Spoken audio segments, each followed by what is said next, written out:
Shishing. Fantastic. Welcome, Shishing. How are you today? I am very, very good today. So we're here at day 4 of our 7-day marathon, which it's good. I think we're definitely over the hump. I think we're getting into the flow of it, and it's also Friday, so that's quite a good start. Woo! Happy weekend, everyone. I'm ready for the weekend. I'm so ready. So we've had some really interesting conversations over this week, and I think what would be nice for Friday is maybe to make it to kind of like draw on all of the things we've been discussing this week, and also make like a little kind of fun game and to help with a little bit of brand awareness and also about awareness maybe that people aren't so aware of these different brands. But we think we'll start off as we do before. I'm Richard Liu, and I've been working in the industry for 20 years with big global corporate brands. I've been consulting for the last 5 years, working with startups and brands that really are looking for that change and for that little bit of push to help them get over the hump or where they find that things are stagnating a little bit in their business. So I help them with like brand strategy, merchandising, and go-to-market, all these kind of different things as well. Then, Shashin, do you want to tell a little bit about yourself there as well, dear? Yeah, sure. I am Shishing, and I have been in sustainability and fashion for the past almost 20 years, with launching a brand in the beginning and learning the business really through working on the brand for about 10 years, and I stopped and I went completely anti-fashion because I saw the big issues of fashion is not very sustainable as an industry, and this is the thing what drives me, trying to find a solution in how to make it more sustainable. And on a personal level, I don't buy anything new anymore. I haven't done so for the last 7 or 8 years. So fashion is a funny industry for me. It's like I love hate it. I love to find a solution for it, but actually I don't love fashion for what fashion is. I love the creative side of it. But yeah, so we're here to discuss this week how to build a better brand, because I think that's what we need. We need more better brands out there, and I guess that's been my mission for the last 20 years. How do we build a better brand that supports the planet but also supports the brand owners as well, financially, that they can make the impact that they want to make. Exactly. So what I thought I would do maybe a little bit differently today, Shishing, is because over the week you've mentioned that you're definitely coming from the very creative side inside the fashion industry, but you've been you've tried to shy away from too much of the commercial side or knowing too much about the big brand. So what I've done is secretly in my time in between all the clients and everything and my busy schedule, I formulated a little game based off the game that we probably all know, which is called Snog, Marry, Avoid. And we're going to do this based on brands called Treasure, Recycle, or Skip. So I have 30 different brands all put here in my little champagne glass, and I'm going to pull from them. And what I'll do is you can choose whether out of the 3 brands I choose for you, and I'll give a little bit of explanation on both. You can choose whether to treasure it, and that means that you feel that really they're doing a great job and you want to keep them. Recycle them, which means that you feel that they're okay on their journey and they can be better, or skip. You want to completely forget about this brand and avoid it at all costs. How does that sound, Shashing? It could be a learning experience. Right, let's see if I even know these brands. Like I say, I've been so anti-fashion for the last 10 years or so I'm not keeping up with the trends and new brands that's coming up. But let's try. And guys, if you're listening, do put a comment here, because we can't see your faces, we can't see who is actually joining, but we can see your comments. So if you want to play along, feel free to play along. So what is it? Treasure, recycle, and skip. Exactly. So, and then guys, help me out here. I don't know brands. Let's go. Exactly. And just to make sure it's being fair, I think I've done maybe 50% of sustainable brands that I know, and then 50% of brands that aren't classed as sustainable. And that's why I'm going to kind of give you a little bit of the background if there's something inside there that we don't know. So I'll start off first. Okay. The first one I'm pulling out is Prada. So I think we all know this brand, Italian fashion brand, very famous for its luxury luggage and also its fashion as well. I think they have Raf Simons now as creative director with Mucha Prada. But something that you might not know about them is one of their main fabrics they use is nylon. They've been using it for years. They've been making suits, outerwear, all of their bags. The Prada nylon bags is one of their most biggest, is their biggest kind of product category. But a few years ago, they completely changed this, and they've made a new fabric called Re-Nylon, which is based off their original, not sustainable version, and it's made using recycled plastic and recycled ocean waste. So all those same luxury bags that you're seeing there, over £1,000, they're all now using recycled ocean waste to produce them. So that's number one. I'm going to delve into our bag again. So that's a little fact that you might not have known about Prada, because obviously you can't really say it's a sustainable brand because they have a lot of other things going on, but that's a sustainable initiative that they have inside their company. I did not know that. So thank you for telling us about that one. Let's see the next one. Do we know this next one? I know Prada because that was back when I used to shop, but this one. All right. Let's have a little route around. Okay, so the next one up, I know this one very well.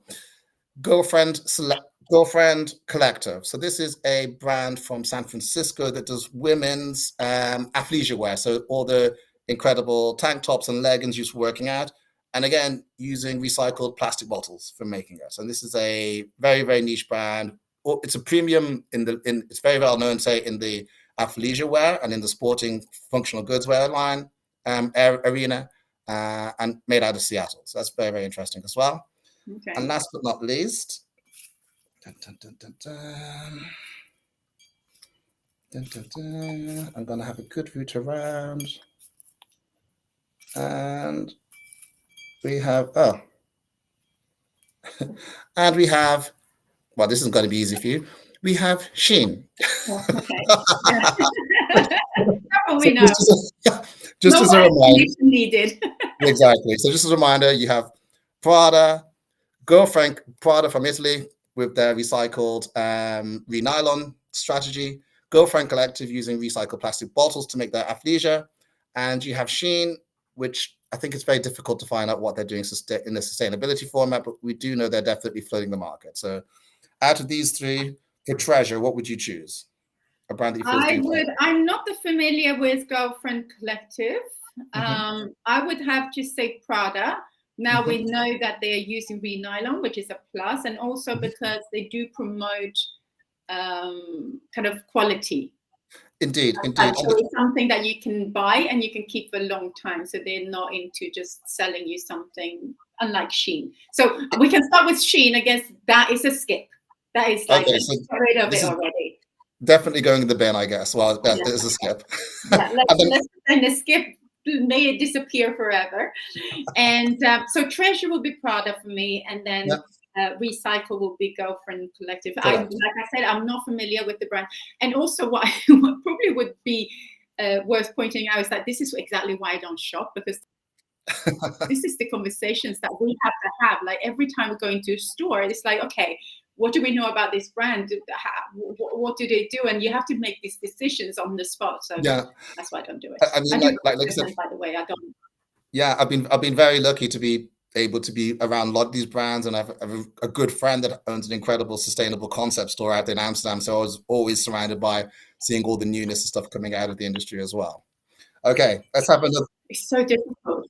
Let's have another lucky dip. Okay. I'm feeling that I'm kind of on the spot being tested here. It's also a test for me. I've got like 60 different names in here, so I'm just hoping I remember all 60. But let's have a look and see where it goes. Okay. Yeah, let's do one more at least, and then see if we know these brands. There's so many brands out there; it's impossible to keep on top of. So the first one up is House of Sunny. So actually, this is a British brand from, I think it's from Shoreditch, if I remember correctly, and they are let's say a high fashion but slow fashion. So they only do 2 drops a year, and they're using always recycled polyester if they're using it, and completely vegan, no animals using it, but a very, very high fashion brand, really cool. Secondly, we have okay, this is interesting. This brand here, Fendi. So this is an Italian brand from Rome. They're actually celebrating their 100-year anniversary just this week. And traditionally, they started off as being a furrier using exotic skins, and that's what they've been known for years and years and years. Jackets could cost you anything up to, say, 100, 150,000, 200,000 pounds retail prices. So really the very top of that. They're definitely not a sustainable brand, but just as interest for one of their new policies that they have, because they're now part of LVMH. And now you know that any brands within inside that is not allowed to use any furs. And that's kind of a policy they have across all brands inside LVMH. So for their last show that they've just had there 2 days ago, I believe, they're only using shearling, which is like the sheep waste code, the waste from sheep and from the food industry. But they've used technology now to manipulate and to work with the furs and restructure them so they can respray them and recolor them so that they can look like fox fur. They can look like all these other exotic skins. The price is still going to be the same because the technology they're using is in there, but they're no longer using or hurting any exotic animals. So that's interesting. Okay. And last but not least, I'm going to pull out. Here we go. Oh,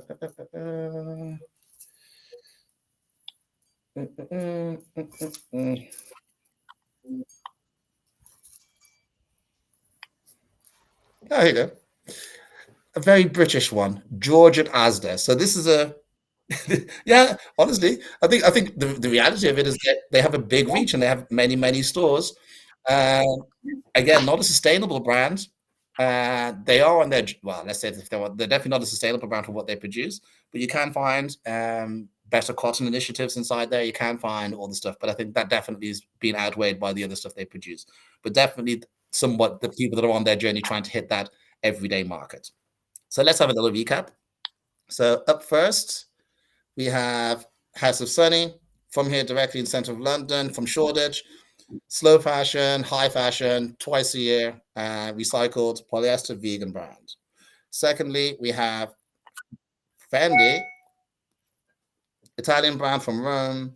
Used to be using a lot of exotic skins, now only using shearling, lots of technology inside there, extremely high prices. And then last but definitely not the least, probably the biggest producer quantity-wise out of the two these guys put together is George and Asda. So what would you treasure out of those three? Tricky one. Actually, I own a Fendi coat from like 20 years ago, way back, and I still have it. And I saw my daughter wear it the other day, so it has lasted. I have no idea what it is. It's some kind of shearling, not a fur. I don't know. It's a tricky one. Okay, what I would say is, oh, this is exactly why I hate shopping. Why are you doing this to me? What I would say is, I would probably treasure House of Sunnies at this point, because it is born sustainable as far as I know. And they're doing all the right thing from the beginning. And I think we need to support more of these brands, and there is definitely space for more born sustainable brands out there. So I would definitely treasure their work. Fantastic. Recycle. And then, yeah, sorry. So treasure first, then recycle next. Which will be your next one then? Okay. Recycle, I don't know. I'm in two minds about this one, which is why I'm like, oh, I don't know. Like, do we just get rid of Fendi altogether? We love Fendi. They have great designs, but do we get rid of them altogether because, this push for fur and the things that they do, maybe it's not that sustainable anymore. Maybe it's a little bit outdated, that even if they're trying with technology, imitate fur in a way, you're still promoting that to be worn by other, I don't know. So, and then George, it's like, it's not great. It's obviously a fast fashion brand, but you could make a big change in there. They are doing some great work. So if they were improving what they're doing, they have the capacity to make a huge impact. So I would either skip, which one? It's a hard one to skip. Like, I don't want to skip Fendi because they've been around for a long time, but are they still relevant? I'm not anti, like I said, I've got some Fendi pieces, but I think you have my Fendi scarf in your house at this moment from last time we met. I do actually. It's on the way to you. Sorry, I do have a bag as well, so I don't want them to. But actually, I think George at this point can make more of a positive impact if they were to improve all of the processes. If they were to then change the way they operate, if it's possible at all, if they changed everything about them essentially, but still keep the reach that they have within all the supermarkets in Asda, imagine the impact they could make. So why don't we recycle George and hope that they can do the right thing? And then Fendi, I'm sorry, we will have to skip you for this round, but keep hold of all your old Fendis. Keep them in hold on to them. Hold on to them and care and love them like we have been. Yeah, so I think, it's a bit controversial. I guess, what do you guys think if you're listening? Would you skip Fendi or would you skip George? Who's going to make ultimately the more impact in their business if they were to change their operation? I love You let us know. I love that game on that. Do you want to do you have time for another round, or should we kind of have a look at some of the topics from this week? How are you feeling? Yeah, let's have a look at different topics, because I feel a bit like anxious about this whole shopping experience. Yeah. So, I mean, it's interesting, isn't it? Like, the reason why I stopped shopping was essentially because of these questions we have to ask ourselves. When you know, when you know about the industry, after having been in the industry for 10 years, I know exactly what I was trying to achieve within those 10 years. And I knew exactly why I wanted to get out after those 10 years. It's because it's such a damaging industry. And then when you have to go and shop, because at that point I was still kind of in the middle, still shopping. You have to make these decisions. It doesn't even become just a pleasure thing anymore. It becomes an ethical, moral question. And every time I was going shopping, I was like, oh, do I want to, but where is it made and how is it made? Is it ethical, or can I afford it? It was too many questions. And that's when I decided, actually, you know what? I'm just not going to do it anymore. I can't shop anymore. I've done that. I've had, a period of my time in my life when I was younger, when I would shop every day. And it was just a fun thing to do. It wasn't even because I needed this stuff. Nobody needs it, but I could go and shop every day and buy whatever I wanted, and it was amazing. But there was also a time that I felt the most, I think, empty inside. I can definitely understand this arch with shopping and consumerism. I think definitely at the beginning part of my fashion career and working with brands, I mean, you have access to so much stuff. My house was full completely of so many incredible things, but just quantities and quantities of clothes. But then in complete contrast then to maybe say in the last couple of years, maybe say the last 5 to 8 years of working in the fashion industry, I became very selective, and I would be like, no, I don't need to have those things. I will just have just 2 complete white shirts. That's it. That's all I need. And I kind of got into the stage because the capacity of storage and storing and holding that stuff, and also in a way because I think then I definitely have a mindset that I'm more about style than about fashion. So I know what my personal style is. I know the things that I need to complete my wardrobe, and I know that if I need to go to a wedding tomorrow, I have that covered. If I need to go to the opera or I need to go skiing, all those things are kind of covered from that. And once that was covered, and that was completed for me, I wasn't really looking really so much for anything else unless something really emotionally jumped out to me. So I can definitely see that that emptiness of just shopping for shopping and not shopping for purpose. Yeah. I mean, now I will shop if I absolutely need something, but it's very rare because we do have most things. And but the liberation of it all. When I go into a high street, I don't even go into shops anymore because I know that I won't buy anything from the stores anyway. So I can just look for the things that really interest me, or do things more instead of like, let's go shopping. So actually going through these brands, and it really made me feel really uncomfortable, because you're judging them based on what you know about the brand. So you're telling me a little bit about these brands, which I did not know, like House of Sonia. I think I've heard of them, but I was not that familiar with them. And Girlfriend Collective, again, I was not that familiar with them, but I had to make a choice whether to keep them or buy them or not buy them, in a way, based on the little things that we know. And this is how we shop. They feed them the information that they want us to hear. Exactly. And I think that this is a good example, because actually all of the stuff that we're discussing today, these are sometimes not the first things that you hear about these brands. These are not the first stories that they're leading with, which is fine. But I think it should be something that should be accessible to be able to find out quite easily about brands, so that you have a better understanding when you're in contact with them. But most of the time it's just a glossy picture, and that's it. And you just make a judgment from just that. But then some brands do lead with a sustainability story because they know that it sells. For example, you mentioned that George is using better cotton. So if they were leading with that, Could that be perceived as greenwashing, or are we celebrating the Hmm. fact that they're doing that? What do you guys think? Where do you stand if you're listening in? Like, where do you stand with this? How much information do we need before we actually support a company with our money? Because when we buy, we're actually supporting them, right? So, and also as well, I think the good question is what is that? What is the threshold? Is it when you start that journey to sustainability, or is it when you've hit X percentages of your goods being sustainable? What is the starting point when you can talk, or do you have to be 100%, like maybe say, like something like Stella McCartney, where every single process and everything has been B Corp and found out? Like, what is the threshold for saying, being able to say, you know, we have a lot of, I've mentioned, I have 50% of the things I've chosen today were sustainable brands, but that's because from their inception, they are sustainable brands. So they are covering themselves completely. So we can talk about them, but then they're not the biggest players or the most global players. So will a global player ever be able to claim that in that kind of way? That's the kind of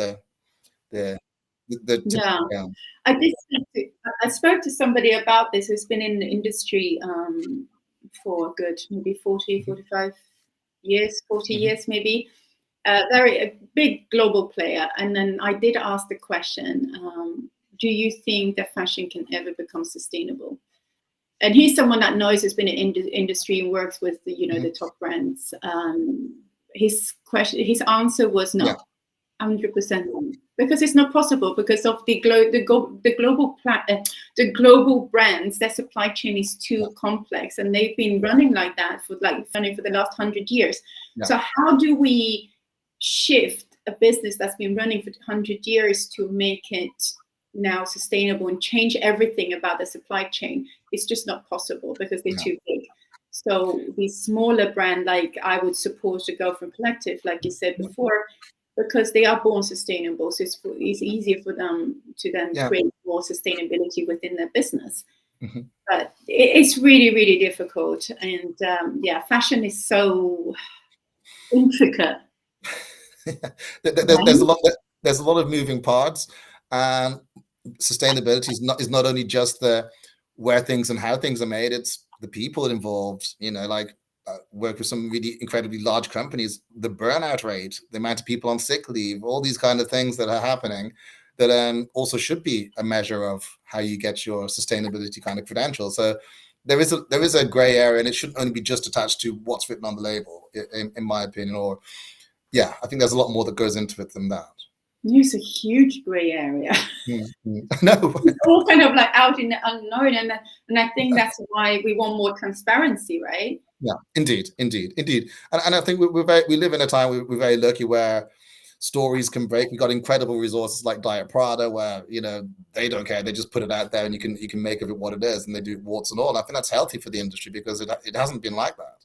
It hasn't been like that. I mean, the horror stories you would hear about brands that are sustainable or working on projects that are supposed to be sustainable projects, or projects that are DEI focused, and people are having difficulties in those moments. So it's there's a lot of work to be done. Are brands on that journey? Yes. Are they invested in that journey? Who's to say? And I think that's the difficulty. What is that balance? If it's the cost is the main driver, then sustainability is going to cost extra, generally. Exactly. So then you have to then choose what is your priority within your business. And this is why we see so many smaller sustainable brands. I mean, sustainability is very broad as well. We're talking about like sustainability as a very broad term. It could be, environmental sustainability, social sustainability. It's very complex, but we're talking about it as a broader term. But that's why we see so many smaller brands struggle as well, because they're trying to do the right thing, but competing within a linear system that kind of works against them. Yeah, because everybody else isn't playing fair. And you want to play fair. You don't want to be taking the steroids. You want to show up there, do all your training, all your due diligence, and everybody else is roided up to the eyeballs on all human growth hormones, ready to run. So it's a little exactly it's exactly that. They're ready there. They're pumped up, and you're like, I'm all natural. What do I do? Exactly. It's like I had a nut bar this morning, and you've got to go and do this marathon sprint with them, and they're of course it feels like they're going to outpace you. But I think let's keep that hope, and let's not keep that hope. Let's keep the facts. Sustainability is one of the top 5 search things on brands and fashion from 2024. There's all these statistics out there that it's really important, especially for the new generations coming through. Sustainability, how you treat your staff, how the people involved, how the environment involved reacts with you. It's very, very important KPI for the generations coming through. So maybe I won't be around when all the big changes there, but it's definitely on its way and it's definitely going to happen. Yeah, let's hope that we have to stay positive. Otherwise, while we're doing what we're doing, if we're not positive about the sustainability, the whole issue could be really depressing, right? So we've got to stay positive. We have to stay, make sure that we're doing our best in making a difference and supporting other people to make a difference. And then if we're all working together, then maybe there is. So what I wanted to say as well, if you are listening in and if you feel like there is a brand that you really support, a sustainable brand that you think is doing amazing work, do feel free to tag them and share their details here for other people who also want to find out more about sustainability and sustainable brands. Let's support them, because we don't need to reintroduce like the bigger global brands or the Georges and the Zaras. We all know about them already. So let's put more effort into supporting the people who are doing the right work by tagging them, putting their details here. Share with us your favorite brands. That would be amazing. Because I also need to find out more about sustainable brands. Maybe it's a selfish thing to ask, but we can play this game a little bit longer this afternoon, Shishing. I'll dial back in with you. Let's do that. So one final question then to you, Richard, before we wrap up. Can I ask you, how do you feel, which is actually what this whole week is all about, how do we build a better brand? Knowing what we know about, the work that big brands, small brands, all of these different brands do, how do we build a better brand, more sustainable brand? I think for me, I think this is why I'm really enjoying this week. It's really taking the knowledge I've learned from working with these big players and these global brands and seeing how they operate, and taking that now with us to brands that need the help and need the assistance. Sustainable brands, the startup brands, the brands that are on the cusp of maybe getting those big opportunities, but maybe don't know how to organize it or have those meetings or create those contracts. So I'm really glad to be able to have got all that knowledge from those many, many years and bring it here with me into this sustainable environment, into an environment where we can have open discussions, free discussions about things that need to happen, and help move the needle forward. And this is how we build better brands. We do the homework, we do the due diligence, we help each other and support each other along the way. Yeah. So on that note, guys, I'm just going to share this link here of a program that Richard is launching on Monday. I think it's here below me somewhere. Build a Better Brand.vip, where Richard will go through all of the strategies and tools that he's learned over the years. Actually, I'll be there as well to talk about sustainability and fashion in general and marketing advice and so on, because that is what I'm good at.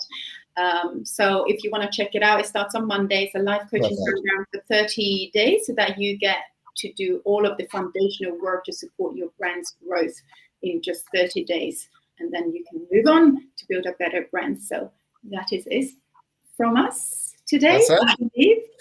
Well, it's Friday, so are we into the wine already, Shosha? Oh my gosh, I can't. I need a coffee. That's what I need. If I have a glass of wine now, I'll be done. Right. Thank you, everybody. I'll see you tomorrow. We'll be here tomorrow and Sunday as well. So see you tomorrow and Sunday at 12 o'clock CET. Bye. Bye. Bye.